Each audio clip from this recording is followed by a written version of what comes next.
i-refer ko kayo kung anong agency. Maghahanap ako ng paraan para sa inyo. Alright guys, ano kami? Bibili ng cellphone yung kasama namin. At saka magpa-practice din ng driving. Ayan o.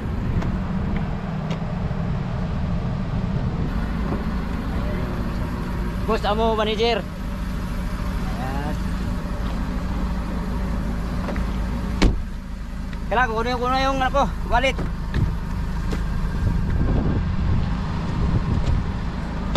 Bibili ng cellphone kasi marami ng pera. Dami na ng pera ni bro.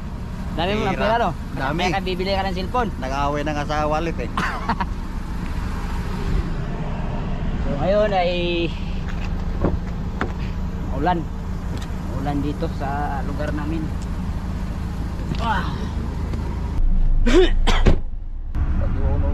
Laglag yung cellphone mo. Bakit ganyan yan? Let's go, man. Panupit talaga. Op. So kag preno ani pre. Wala lang. Instructor oh. Uy, lang lupit instructor ba eh. Ay sige, mugot-mugot din ay. Stick to kay instruktura na nga. Eh ito ang ano, amigo na veterano versus instructor. Nasa magana. Oh, sa magana oh. Instructor. Yaw na po ng labasan ni Ron daw. One day. Yaw na pagkaroon na. Oo nga gina pag-drive niya kip.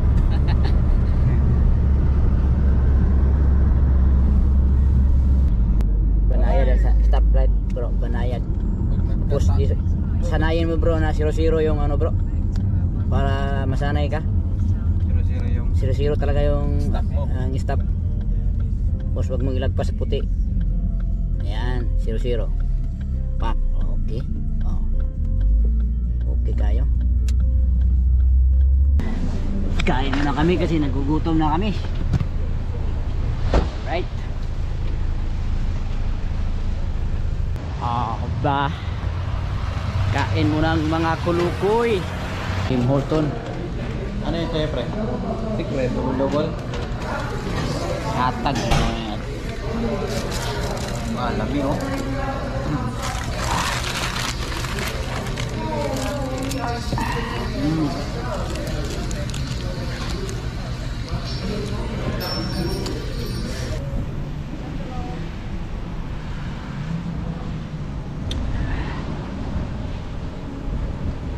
Mahangin oh. Yung mga kasamahan ko isang consultant lang kami.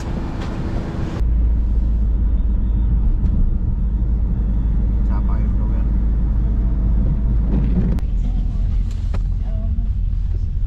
Parking. Saan ba tayo? Malapit-lapit doon sa unahan. Sa unahan pa yung ano. Ikot ka doon. Ikot ah.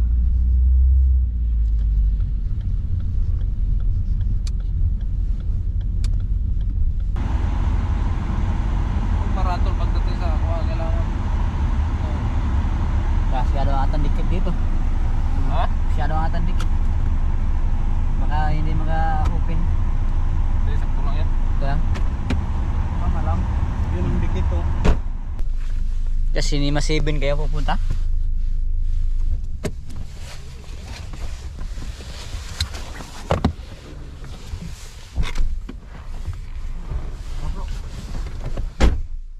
Tulasan muna ako. Ha? Antayin lang muna ako dito. Ikaw mo tama. Kaya bigay mo yung susi. Mamaya na.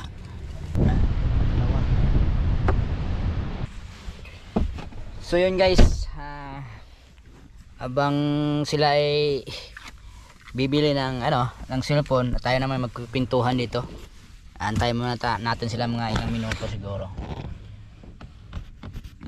Yan sa mga nagtatanong, sa mga nag-i-inquire, nagme-message, nagko-comment. So, kung paano pumunta dito. So, sa experience ko, hindi madali. Yung sa sinabi ko na okay lang pag ALS, okay lang high school graduate, okay lang kahit konti lang yung alam mo sa English.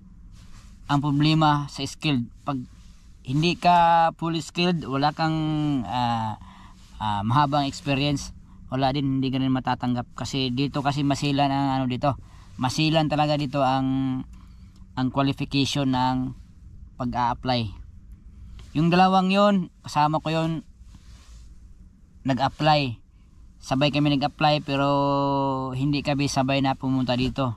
Kasi may papel din sa akin, may papel din sa isang kasama ko na nagka-problema, kaya natagalan kami. Kumbaga hindi kami sabay-sabay na dumating dito. Isang consultant kami, hindi namin alam kung ano ang pangalan ng agency namin. Basta yung consultant, sila lang yung nagta-tie up ng pangalan ng mga agency. Hindi namin alam kung anong agency na tinay-upan.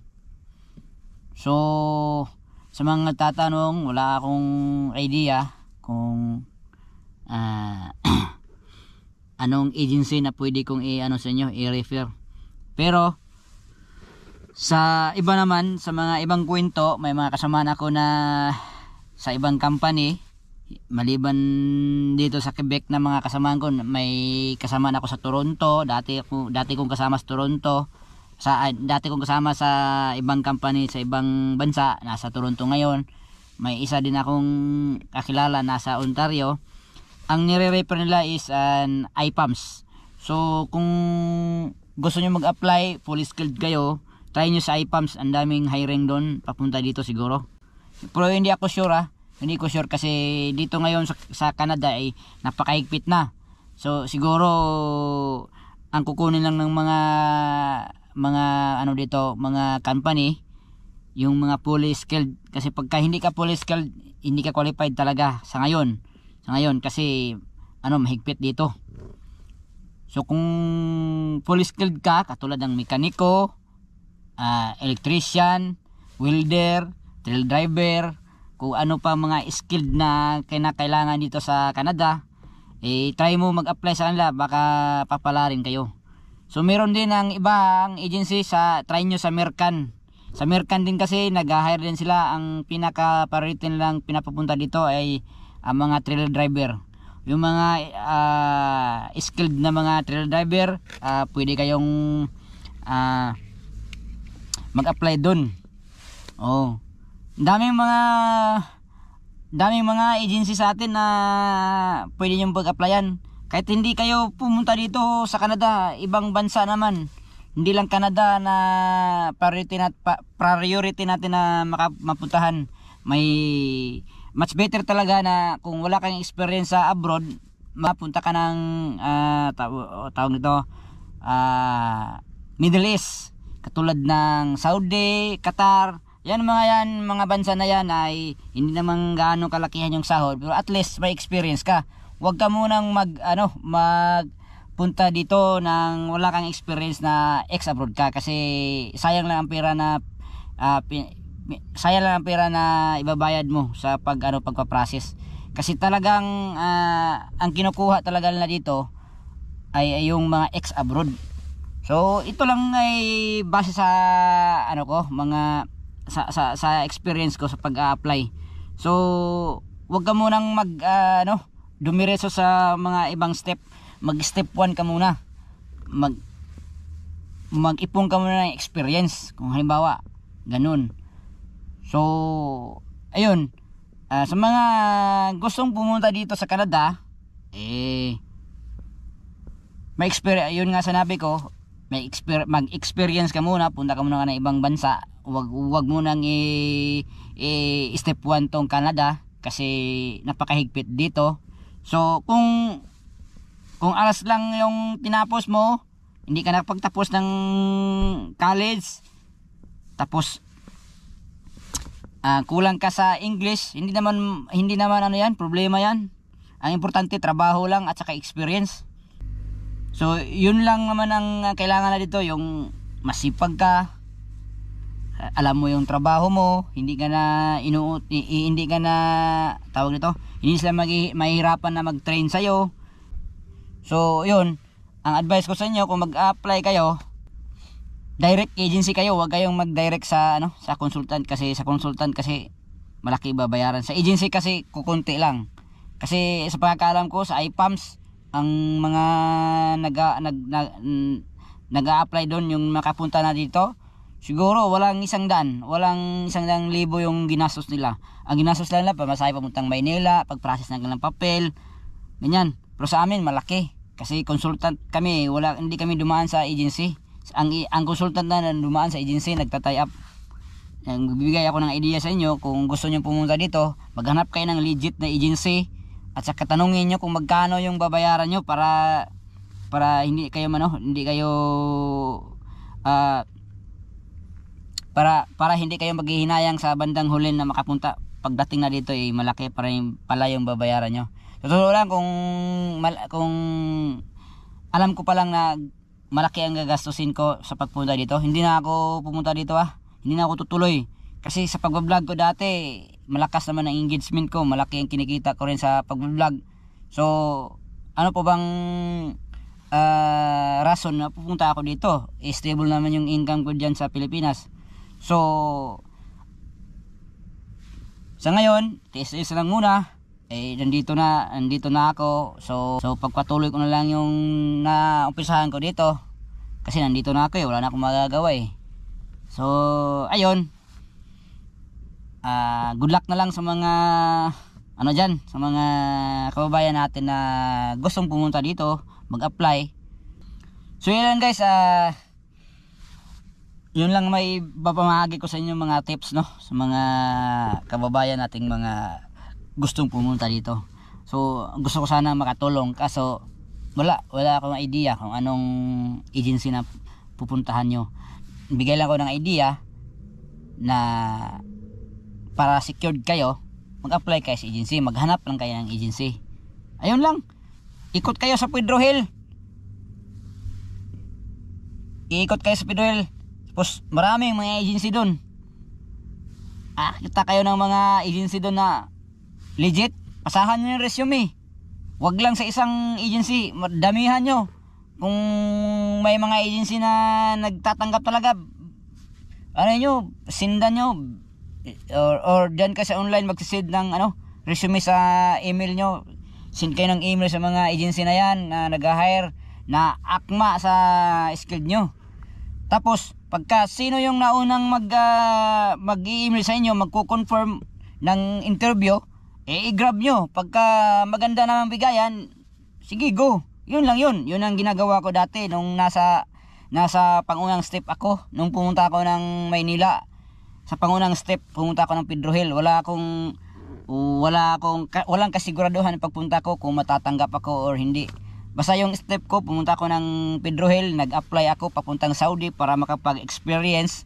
Yun, na sa awa ng Panginoon, natanggap ako, nakapunta ako ng Saudi pag ilang taon sa pagtrabaho ko sa Saudi, natapos yung kontrata ko. Ngayon umuwi ako, na-exit ako. At saka nagpapatuloy pa rin ako sa aking trabaho bilang isang mekaniko doon sa Pilipinas, at saka hanggat sa nakapunta ako dito. Yun lang ang gagawin nyo, mga bay. Yun lang ang gagawin nyo. Kung anong plano nyo, go. Yung nagtatanong na kailangan ba gumastos, natural, kailangan talaga gumastos. Kasi gusto mong mag-abroad kasi gusto mong kumita ng malaki pa sa sinasahod mo dyan sa Pilipinas. So kagastos ka. Kasi yung iba kasi nagsabi, magastos pala yan. Natural, kasi pupunta ka ng ibang bansa. Ang gastos talaga dyan yung pagpapa-medical. Kung pupunta ka dito, pag-medical, sa'yo yan Yung pag-biometric, sa'yo yan. Pamasahe mo papuntang Maynila. Kasi walang walang biometric dyan sa atin, sa Davao. Wala, doon talaga sa Maynila. Kung taga-probinsya ka, kung taga-Mindanao ka, pupunta ka ng Maynila or sa Cebu. May may biometric doon. So gagastos ka, pamasahe. So hindi pwedeng pupunta ka lang dito, mag-a-apply ka, hindi lang pwedeng a-apply ka na hindi ka gagastos. Talagang gagastos ka. talagang mag-sacrifice ka talaga sa gastos. So mag-ipon ka ng pera na paglaanan mo na para dyan talaga sa pag-a-apply mo para makapunta ka sa gusto mong pupuntahan na bansa. Yung parang focus ka lang ba, step by step siya, pero ginagawa mo, hindi lang puro plano. Kasi pagka puro plano lang tapos hindi mo ginagawa, walang mangyayari sa iyo. Hangga't sa abot ng panahon na tumas na yung edad mo, nag-overage ka na, mahirapan ka nang mag-apply kahit pa magaling ka sa larangan ng profession mo, sa skilled na meron ka ngayon. Kahit na 100% sa magaling ka, pagka age limit talaga yan. Ayun lang mga kababayan ko, sa mga gustong mag-apply, apply kayo. Huwag kayong maghihinayang sa pera na ginastos nyo, kasi pagka nanghihinayang kayo sa pera na ginastos nyo sa pag-apply nyo, walang mangyayari sa inyo.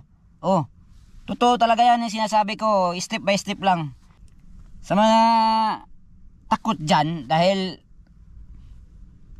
mababa lang pinag-aralan, hindi magaling sa English, tapos parang mahiyain, baguhin nyo yung mindset nyo. Baguhin nyo yung plano nyo, kung ano yung plano nyo, gawin nyo. Huwag kayong mahiya, kasi pagka nahiya kayo, doon kayo talo talaga kayo pagka mahiyain kayo. Kahit yung iba nga pataas yung pinag-aralan pagka mahiyain ka, hindi mo pa rin magagamit yung mataas na pinag-aralan mo pagka mahiyain ka. Ngayon panahon na to, diskarte ang namumuhunan sa atin. So yun lang mga kababayan ko, yun lang may pamamagi ko mga tips sa inyo. So sana suportahan nyo pa rin ako sa aking vlog mga idol. Kasi pamamahagi ko sa inyo kung ano ang buhay Canada, ano ang buhay ko dito, mai-share ko sa inyo, makapagbigay ako ng idea, ganyan. Baka sa mga susunod na araw may mga alam na akong mga company na nag-hire, ko sa inyo, i-refer ko kayo kung anong agency. Maghahanap ako ng paraan para sa inyo. So yun mga kaidol, magandang umaga, magandang gabi sa ating lahat, magandang araw. God bless.